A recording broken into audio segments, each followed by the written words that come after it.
요즘 사람들 보면 없다라는 말을 많이 합니다. 누가 달라고 그러지도 않는데, 빌려달라고도 하지 않는데, 돈이 없다, 시간이 없다, 여유가 없다. 더 나아가서는 정신이 없다 합니다.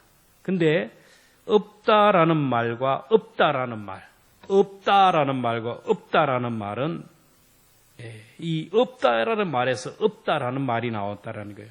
옛날에 아기가 엄마의 등에 업혀서 다녔는데 아기를 등에 업고 부엌에서 일을 하고 등에 업고 마실도 가고 등에 업고 들에 가서 일을 합니다. 아기는 엄마 등에 업혀서 세상을 바라봤는데 옆 사람도 보고 뒤 사람도 보고 다 보지만 엄마는 보지 못해요. 아기는 엄마의 뒤통수만 보고 자랍니다. 엄마 등에 업혀서 바라보던 세상이 우리가 처음 보던 그런 세상이었어요. 없다와 없다라는 말은 연관성이 없는 것 같지만 조금만 생각하면 수긍이 됩니다. 아기가 엄마의 등에 업히는 순간 엄마의 얼굴이 보이지 않아서 엄마가 없는 것 같습니다. 그리고 아기가 엄마 등에 업히는 순간 아기의 얼굴이 보이지 않고 아기가 없다라는 것처럼 생각합니다. 서로의 얼굴이 보이지 않아서 없는 것 같지만 없는 것이 아닙니다. 없고 있기에 없는 것 같고 엎혀 있기에 없는 것 같을 뿐 서로 기대고 있고 서로 하나가 되어 있는 것입니다. 안 보여서 없는 것 같지만 느낌으로 알고 체온으로 함께 있다라는 걸 알게 돼요. 우리가 세상을 살다 보면 하나님 아버지가 보이지 않을 때가 있어요. 어렵고 힘들 때 하나님은 어디 계십니까? 내가 아무리 기도해도 내 기도에 응답이 안 되고 내가 이렇게 힘들고 고통스러운데 하나님은 살아계십니까? 없는 것처럼 보입니다. 욥이 많은 고난을 당하고 극심한 고통을 당할 때 그 성경을 보면 참 기가 막힌 거예요. 어느 날 갑자기 대목장이 이방인들이 침투해가지고 초토화를 만들어버려요. 사랑하는 자녀들이 한날 한시에 토네이도와 같은 강풍이 불어서 집이 무너져서 압사되어 죽었어요. 아내도 하나님을 저주하고 죽으라고 도망을 합니다. 욥도 몹쓸병에 걸려서 고통 가운데 있어요. 그때 욥이 얘기합니다. 욥기 23장 8절 보면 내가 앞으로 가도 그가 계시지 아니하고 뒤로 가도 보이지 않고 그가 왼쪽에서 일하나 내가 만날 수 없고 그가 오른쪽에서 돌이키시나 배울 수 없구나. 그러나 욥은 고백합니다. 하나님은 자기를 업고 가시다는 사실을 그래서 하나님의 얼굴을 보이지 않지만 하나님이 나의 길을 인도한다는 것을 알았어요. 그래서 그가 고백합니다. 욥기 23장 10절에 보면 나의 가는 길을 그가 아시나니 그가 나를 단련하실 후에는 내가 순금같이 되어 나오리라. 여러분 우리의 눈으로 주님에 보이지 않고 우리의 귀에 주의 음성이 들리지 않는 것 같아요. 우리의 오각으로 볼 때는 주님이 느껴지지 않는 것 같지만 그러나 우리가 분명히 기억해야 합니다. 주님이 없는 것이 아니라 사실은 주님이 우리를 업고 가신다라는 것. 주님이 안 보이는 그때에 주님이 나와 함께하지 않는다는 그 생각을 할 그때에 하나님이 나와 동행하시고 주님과 내가 가장 가까이 있는 하나가 되어 있는 때입니다. 어머니가 보이지 않지만 언제나 어머니의 시선과 어머니의 귀는 어린 나이에게 집중되듯이 하나님은 보이지 않지만 언제나 하나님의 시선은 우리에게 하나님의 귀는 우리에게 한순간도 떼지 않고 있다라는 거예요. 하나님께서는 오늘 본문을 통하여 너희들은 어떤 상황 속에서도 하나님을 신뢰하라. 하나님을 믿으라는 거예요. 우리는 어떤 일이 있어도 어떤 상황 가운데서도 하나님 앞에 이 세 가지 믿음은 꼭 붙들어야 돼요. 첫째는 하나님은 좋으신 하나님이라는 것을 믿어야 돼요. 어린 자녀는 눈에 보이는 것으로 부모를 판단합니다. 맛있는 음식 마음대로 먹으라 그러면 아빠 대빵이라고. 게임하고 싶은 거 TV 마음대로 보라 그러면 아빠 대자대 좋다 그럽니다. 그런데 몸에 나쁜 음식을 못 먹게 하고요. 게임도 못하게 하고 잘못된 길을 갈 때 야단을 치면 나쁜 아빠라는 거예요.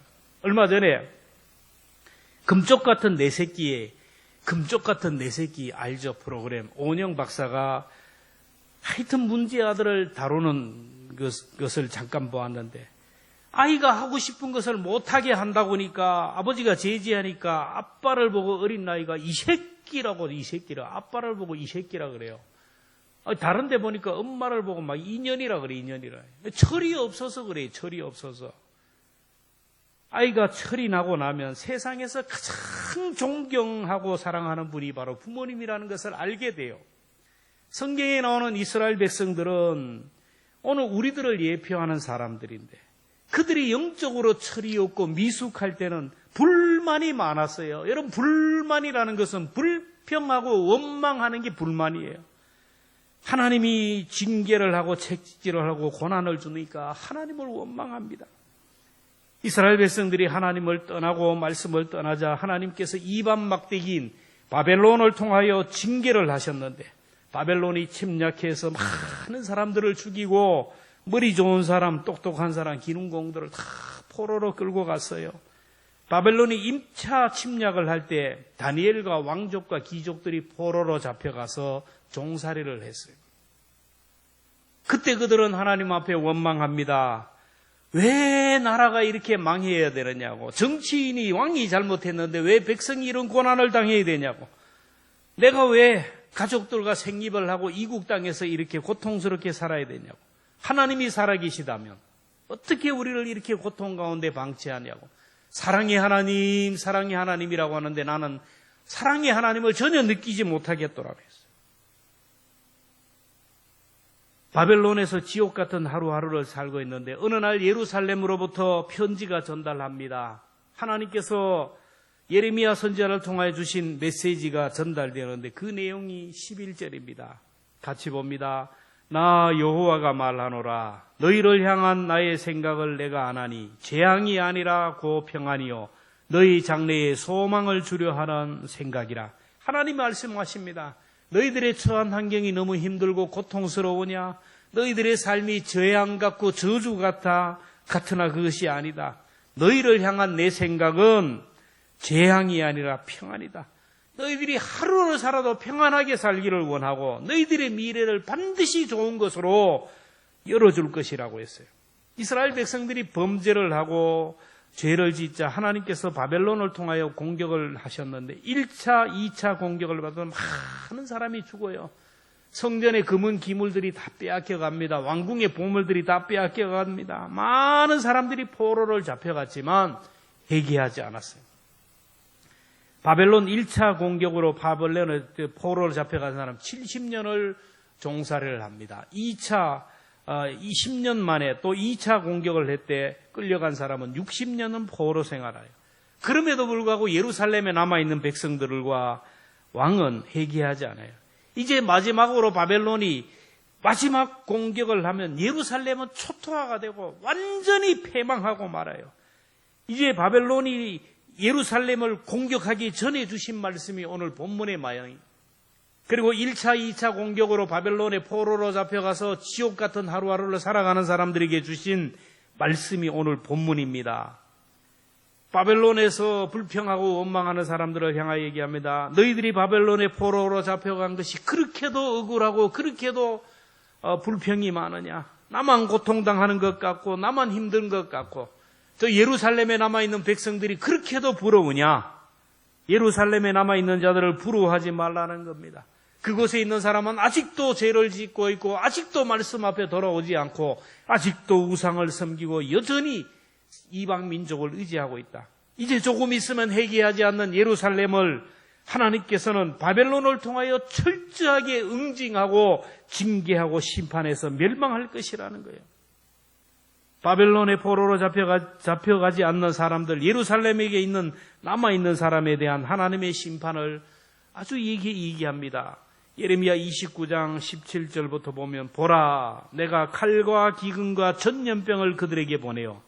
옛날이나 지금이나 하나님이 심판하시는 징계의 막대기는 칼, 전쟁입니다. 기근, 이상기후로 인한 여러 가지 재해들, 농사가 안 되게 하는 거예요. 그 다음에 코로나와 같은 전염병이에요. 하나님이 사용하시는 심판이에요. 여러분, 코로나 하나님의 심판입니다. 전쟁의 위험들, 이것도 하나님의 심판이에요. 그들에게 보내어서 그들을 상하여 먹을 수 없는 몹쓸 무화과 같이 하겠고, 내가 칼과 기근과 전염병으로 그들을 뒤따르게 하며 그들을 세계 여러 나라 가운데 흩어 학대를 당하게 할 것이며, 내가 그들을 쫓아낸 나라들 가운데서 저주와 경악과 조소와 수모의 대상이 되게 하리라. 하나님이 이 예루살렘에 남아있는 회개하지 않는 이 백성들에게 칼과 기근과 전염병으로 쓸어버리겠다라는 거예요. 지금도 하나님은 이런 것들을 통하여 징계합니다.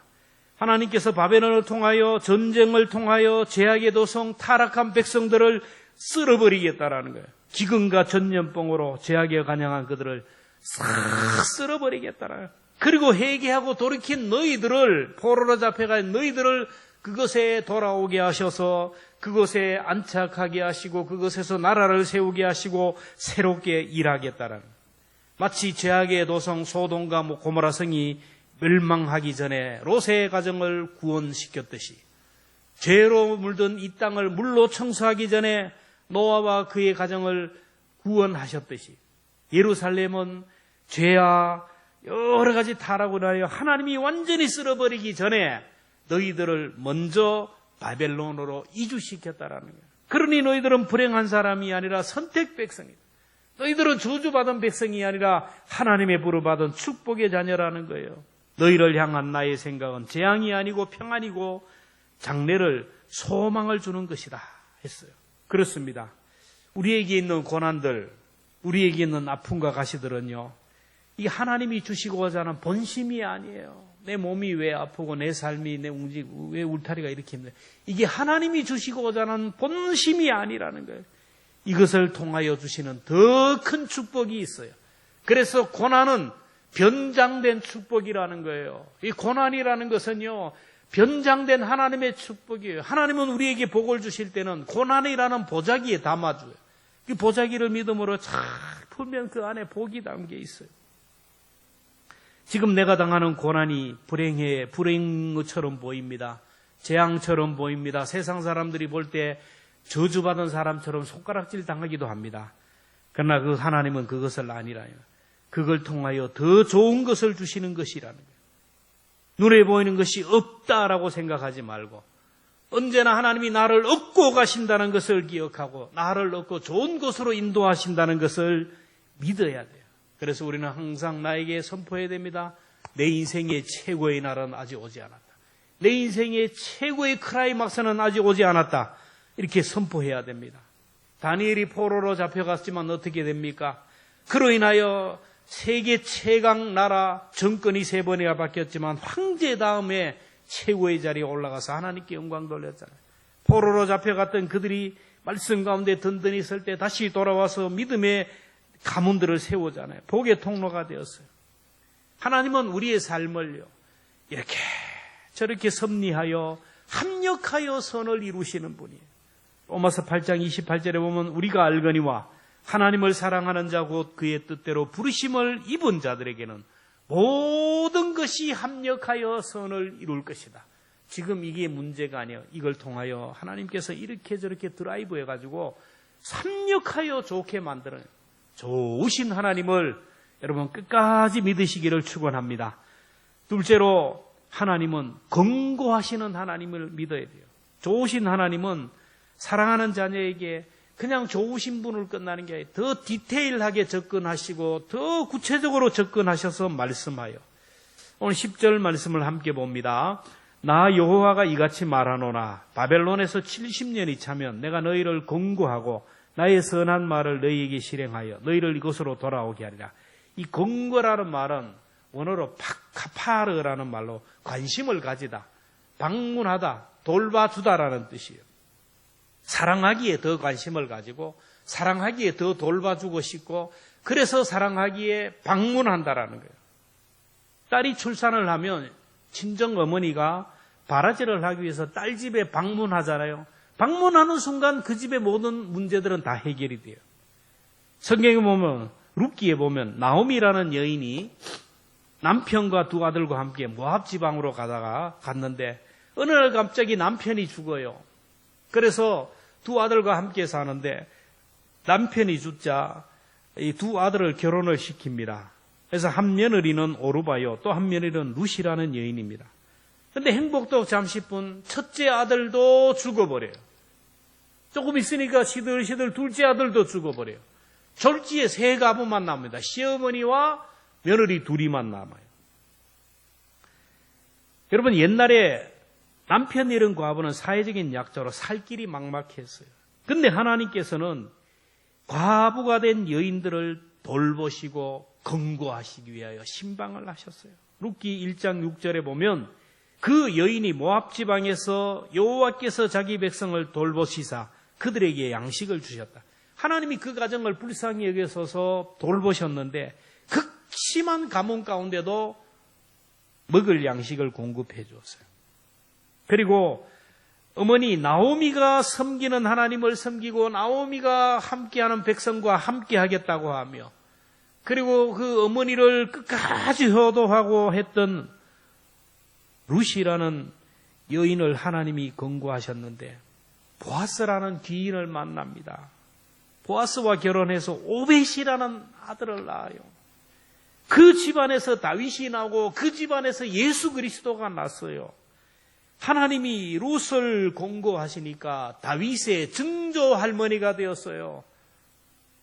예수님의 족보에 들어가는 영광을 얻었습니다. 여러분, 하나님이 우리를 건거하시면 모든 문제가 끝나는 거예요. 저같이 못난 목사지만 병든 자들을 돌보고 신방을 하면 성도들이 힘을 얻어요. 목사에는 평소에 하나님의 말씀으로 성도들을 검거하지만, 평소에는 성도들을 축복하며 기도하지만, 근데 여러분의 인생의 가장 클라이막스, 누구도 함께하지 못하는 자리, 사망의 음침한 골짜기 끝에 섰을 때는 사람들은 목사를 찾아요. 임종을 맞으면 누구나 목사를 찾습니다. 이제 목사는 인생의 마지막에 서 있는 그 영혼들을 하나님 앞에 의탁하는 기도를 하기 위해 갑니다. 그러면 이제 임종을 앞두고 있는 분들이 정신이 없어요. 혼미합니다. 의식이 없어요. 근데 가서 이름을 부르며 이렇게 흔들면 눈을 번쩍 떠요. 말은 뭐하지만 말을 하려고 의식이 돌아와요. 그래서 이 영혼을 하나님 앞에 의탁하는 기도를 하면 편하게 천국으로 가는 것을 봐요. 목사가 돌보고 검거해도 성도들이 힘을 얻는다면, 전능하신 하나님이 돌보시고 신방하면 무슨 문제가 있겠습니까? 예수님이 나인성에 들어갈 때 한 장래 형일이 들어와요. 남편 잃고 한 아들을 금이야 오기야 키웠는데 이 아들이 결혼도 하기 전에 죽었어요. 얼마나 애통하겠어요. 그래서 이 아들을 장례하기 위해서 마을 사람들이 막 눈물을 흘리면서 가는데 예수님이 그 행렬을 봅니다. 누구를 봤겠습니까? 통곡하는 그 어머니를 봤어요. 그 가부를 보는 거예요. 너무너무 불쌍히 여겨서 그 여인을 건고하니까 죽은 아들이 살아났어요. 죽었던 과부의 아들이 살아나는 것을 보고 사람들이 이런 얘기를 합니다. 누가복음 7장 16절 같이 봅니다. 시작. 모든 사람이 두려워하며 하나님께 영광을 돌리 이르되 이 큰 선지자가 우리 가운데 일어나셨다 하고 또 하나님께서 자기 백성을 돌보셨다 하더라. 하나님이 돌보시고 건고하셨다라고요. 주님이 건고하니까 사망의 행렬이 생명의 행렬로 변했어요. 주님이 건고하니까 초상집이 잔치집으로 변했어요. 주님이 건고하니까 초상집 음식이 잔치집 음식으로 변화되었다라요. 여러분, 주님이 건고하시고 돌보시면 기적이 일어납니다. 그래서 우리는 기도해야 돼요. 하나님, 우리 가정을 하나님 건고해 주시기를 바랍니다. 우리 자녀들을 하나님 돌봐주시고 도와주시기를 바랍니다. 부족한 나를 하나님 건고해 주옵소서. 하나님은 우리를 건고하시는 하나님이에요. 비록 이스라엘 백성들이 하나님의 말씀을 거부하다가 우상을 섬기다가 채찍질에 맞아서 만신창이가 되도록 머리끝부터 발끝까지 성한 것이 없이 그렇게 상처투성이가 되어 있었지만 하나님은 그들의 아버지가 되어서 그들을 찾아가셔서 돌보시고 도와주셨어요. 그러므로 고난의 때, 고통과 환난의 때에 날마다 우리를 건고하시고 돌보시고 신방하는 하나님을 발견해야 돼요. 우리를 돌보시고 신방하는 하나님은요, 말씀으로 지침을 주십니다. 그래서 경고하시는 말씀에 순종하면 복을 받지만 거부하면 죽음을 당하고 화를 당하는 거예요. 하나님이 포로 생활을 하는 백성들을 와서 경고하죠. 예레미야 29장 14절 보면 만군의 여호와 이스라엘의 하나님께서 예루살렘에서 바벨론으로 사로잡혀가게 한 포로에게 이와 같이 말씀하니라, 경고하니라. 뭡니까? 예레미야 29장 5절 6절 같이 봅니다. 시작. 너희는 집을 짓고 거기에 살며 텃밭을 만들고 그 열매를 먹으라. 아내를 맞이하여 자녀를 낳으며 너희 아들이 아내를 맞이하며 너희 딸이 남편을 맞아 그들로 자녀를 낳게 하며 너희가 거기에서 번성하고 줄어들지 않게 하라. 포로 생활을 하는데 집을 지으래요. 안전하게 살라라는 겁니다. 텃밭을 만들고 과실수를 심어서 열매를 먹으라는 거. 예루살렘에 지금 아내가 더럽게 살아있는데 결혼해가지고 아이를 낳으라는 거예요. 남편을 만나 결혼하라는 거, 아이들을 결혼시켜서 아이를 낳으라는 거라. 저출산 되지 않아라. 이때 여러분, 지금 정치인들이 이걸 보아야 되는데, 저출산 대책 극복이 여기서 나오는 거예요. 줄어들지 않도록 하라. 줄어들지 않도록 하라. 인구가 줄어들지 않도록 생육하고 번성하는 것이 하나님의 뜻이에요. 근데 더 이해가 안 되는 말씀입니다. 29장 7절 너희는 내가 사로잡혀 가게 한 그 성읍의 평안을 구하고 그를 위하여 여호와께 기도하라. 이는 그 성읍이 평안함으로 너희도 평안할 것이라. 원수인 바벨론 대항하지 말라라. 저항하지 말고 그 성읍의 평안을 위하여 기도하라. 악한 민족 바벨론에게 저항하고 독립운동을 하고 요인들을 암살해가지고 빨리 우리가 여기서 해방되고 탈출해야 되는데 왜 그들에게 순종하며 살아야 됩니까? 불평이 가득한 그들에게 하나님이 말씀, 원수를 사랑하고 원수를 위하여 기도하라. 내가 너희에게 명한 대로 살면 반드시 좋아질 것이다. 처음보다 나중에 창대하게 될 것이다. 모든 것이 합력하여 선을 이룰 것이다. 그들은 이 권고를 받아들여 순종함으로 인하여 결국 예루살렘으로 돌아와요. 이 말씀에 순종하지 못했던 사람은 다 죽음을 당했어요.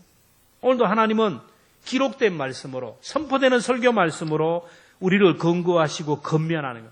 오늘 이 시간도 하나님이 여러분을 사랑하셔서 하나님이 우리에게 복을 주시기 위하여 권고의 말씀을 주시는 거예요. 이 말씀을 붙들고 순종하면 미래는 열리게 된다는 거예요.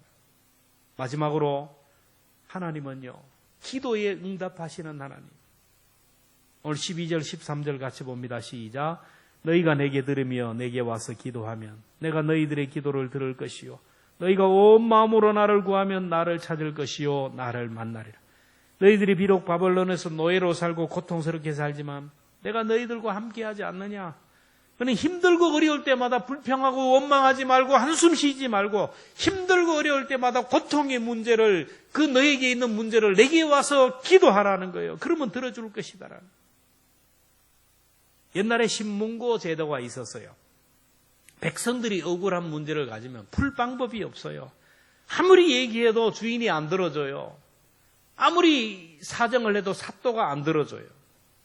그러면 마지막으로 왕궁 앞에 있는 신문고라는 북을 치면 임금이 직접 사연을 접수하고 처리합니다. 신문고를 치면 왕명으로 접속하고 왕명으로 억울한 사정을 풀어줘요. 이와 같이 저와 여러분에게 있는 억울한 문제, 누구에게 하소연해도 소용이 없어요. 저 사람에게 얘기해봤자 본인도 지금 죽을 지경인데 무슨 자기 코도 석자인데 누구 남의 얘기 들어줄 수 없어요. 부모에게 하소연해봐요. 부모가 들어줄 만한 능력이 안 돼요. 부모님만 더 걱정하고 잠 못 자요. 누구에게도 얘기할 게 없어요. 나의 억울한 사정, 억울한 형편, 처지 누구도 알아주지 않아요. 없다 그러지 마세요. 아무리 없다 그래도 누가 안 도와줘요. 힘들다 아무리 해도요. 누가 여러분 알아주는 사람 없어요. 내게 없는 문제, 내게 힘든 문제를 하나님 앞에 가서 신문고를 치면 하나님이 들어주신다.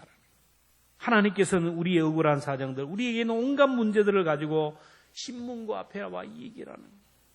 하나님 앞에 나와 부르짖으면, 하나님 앞에 기도하면 하나님께서 들어주실 것이다. 이게 신약으로 와서는 이 자리가 뭐냐면은 은혜의 보좌, 기도의 자리라는 거예요. 히브리서 4장 16절에 보면 그러므로 우리는 긍휼하심을 받고 때를 따라 도는 은혜를 얻기 위하여 은혜의 보좌 앞에 담대히 나갈지라. 여러분, 기도는 신문고의 자리예요. 누구든지 기도의 자리, 은혜의 보좌에 나가서 주의 이름으로 기도하면 하나님이 들으시고 응답해 주실 줄로 믿습니다. 하나님은 좋으신 하나님이라요. 우리에게 좋은 것을 주시고 회복의 자리를 주시기를 원해요. 그런데 조건이 기도할 때 주셔요. 기도할 때. 여러분, 성경 말씀을 잘 봅시다. 에스겔 36장 36절 37절 같이 봅니다. 시작. 너희 사방에 남은 이방 사람이 나 여호와가 무너진 것을 건축하며 황폐한 자리에 심은 줄 알리라. 나 여호와가 말하였으니 이루리라. 주 여호와께서 이같이 말씀하시냐. 그래도 이스라엘 족속이 이같이 자기들에게 이루어주기를 구하여야 할지니라. 자, 이 말씀은 그대로 놔두고요. 하나님께서 너희들의 죄를 정결하게 하고 황폐한 성읍을 다시 세워주고 폐허가 되었던 땅을 다시 경작하고 그래서 물된 동산같이 아름답게 할 것이다. 성읍에는 주민들이 가득하게 할 것이고 이방 사람들이 너희를 보면서 여호와께서 하셨다 하리라. 내가 반드시 이렇게 해줄 것이다. 내가 반드시 이렇게 회복시켜 줄 것이다. 그러나 그래도 이루어지기를 기도해야 할지니라. 하나님이 예레미야에게 여러 가지 약속을 했지만 그래도 기도할 때 이루어 주신다라는 거예요. 성경에는 32,500가지의 약속이 있어요. 그러나 기도하는 자에게 그것이 그 사람에게 성취된다라는 거예요. 구하고 찾고 두드리는 자에게. 하나님은요, 우리에게 필요한 거 다 알아요. 다 얘기하자 다 알아요. 건강이 필요한 것도 알고요. 물질이 필요한 것도 알고요. 인간관계가 해결되어야 된다는 것도 알고요. 자녀들의 앞길이 열려야 된다는 것도 알고요. 얽히고 설킨 문제를 다 알아요. 그러나 기도할 때 하늘의 천군 천사가 움직이고 기도할 때 하나님의 손이 함께해요. 하나님이 아브라함과 이삭과 야곱에게 언약을 맺잖아요. 너는 너의 본토 친척 아비집을 떠나 내게 지시할 땅으로 가라. 내가 너로 큰 민족을 이루고 나라를 이루게 복의 통로로 만들겠다. 그래서 그의 후손들을 통하여 나라를 세우겠다 그랬어요.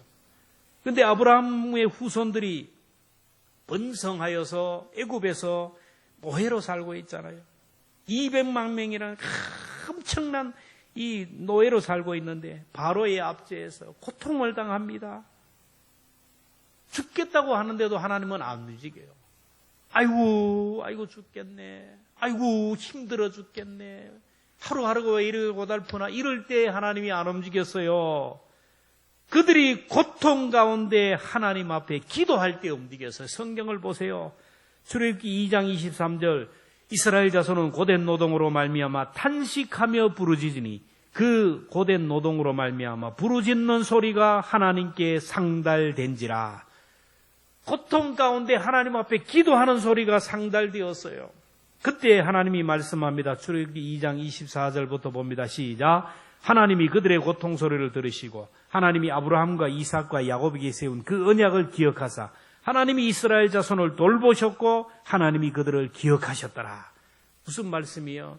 오늘 우리에게 아무리 많은 고난이 있고 자녀의 문제, 가정의 문제 많이 있다 해도 하나님은 알아서 해주시겠지만 나를 사랑하시니까 그래 있으면 골 100번, 100년, 200년 있어도 이러면 문제가 해결이 안 돼요. 하나님은 우리에게 있는 고통도 알아요. 우리에게 복을 주시기를 원해요. 우리 조상들이 축복의 씨앗을 뿌렸어요. 내게 머리 위에 와 있어요. 그래도 내가 기도할 때 그 복이 내게 온다라는 거예요. 기도하지 않으면요, 우리 가정이 변화가 안 돼요. 우리 할아버지, 할머니가 기도하니까, 아버지, 어머니가 기도하니까 천만의 말씀이에요. 내가 기도할 때 하늘 문이 열려요. 내가 기도할 때 하늘에 이슬이 내려요. 여러분, 가정에 문제가 있고 참 내가 고통스럽다면 여러분 다시 한번 기도의 줄을 붙들고 내가 하나님 앞에 나가 기도할 수 있기를 축원합니다. 하나님은 내가 기도할 때 움직여요. 내가 기도할 때 하늘 문이 열린다라는 거예요. 13절에 보면 너희가 전심으로 나를 찾고 찾으면 나를 만나리라. 왜 찾습니까? 왜 찾아요? 잃어버렸기 때문에 찾아요. 왜 구합니까? 이거 주세요, 저거 주세요. 없기 때문에 구하는 거예요. 왜 두드려요? 문이 닫혔기 때문에, 길이 막혔기 때문에 아니에요. 지난 한 주간 여름 행사를 위하여 특별 새벽 기도를 선포하고 온 성도들이 새벽을 깨워 기도했습니다. 가정의 제사장인 부모가 기도하면 하나님이 들으시고 하나님이 자녀들에게 복을 주시고 교회의 제사장이 새벽을 깨워 여름 행사와 또 연합성경학교와 성지순례 그리고 캄보디아 비전 트립을 위하여 기도했는데 하나님께서 기도한 대로 이루어 주실 것입니다. 하나님은 좋으신 하나님이에요. 여러분, 하나님은, 우리가 믿는 하나님은 좋으신 하나님이에요. 그 하나님은 사랑과 긍휼로 날마다 우리를 찾아와셔서 우리를 돌봐주시고 긍구하시는 하나님이에요. 그 하나님은 우리가 기도하면 꼭 응답해 주시는 하나님. 그 하나님만 꼭 붙들고 이 험한 세상 믿음으로 승리하는 저와 여러분 되기를 주님의 이름으로 축원합니다.